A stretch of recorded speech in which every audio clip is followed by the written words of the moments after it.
तर्फबाट एउटा सूची आयो, जो सूची हामीले पठाएको थिएन, हामीले पठाएको होइन, त्यसैले हिजोको भेटिएमा हामीले अस्वीकार गरेर फर्केर आयौं।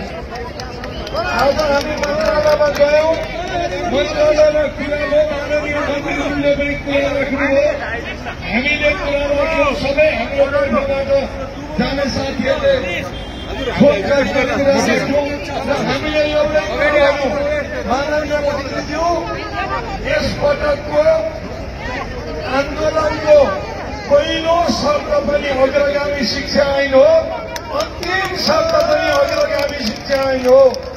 अग्रगामी शिक्षा ऐन जारी नभएसम्म यो आन्दोलन रोकिँदैन। त्यो विषयमा तपाईले गर्न सक्ने के हो, सरकारले गर्न सक्ने के हो, ती बाटो अख्तियार गर्नुहोला। आज जारी गरिदिनुभयो भने भोलि जान्छौं, भोलि जारी गरिदिनुहुन्छ भने पर्सि जान्छौं, पर्सि जारी गर्नुहुन्छ भने पर्सि जान्छौं। तर तपाईहरुलाई भ्रम नहोस्, 2-5वटा माग सम्बोधन गरेर केही कुराहरू सम्बोधन गरेर यो पटकको शिक्षक कर्मचारी विद्यालय फर्कदैन, घर फर्कदैन। यो सबैलाई चेतना भए भन्ने कुरा राखेर हामी आएका छौं। संवादमा हामी निरन्तरता दिन्छौं, संवादमा हामी रहन्छौं, मन्त्रीज्यूलाई भेट्छौं, सम्माननीय प्रधानमन्त्रीज्यूलाई भेट्छौं, सभामुखज्यूलाई भेट्छौं, अध्यक्ष सभापतिहरूलाई पनि भेट्छौं, सबै नेतृत्वगणलाई भेट्छौं। तर अग्रगामी शिक्षा ऐनको बारेमा कुनै सम्झौता हुँदैन।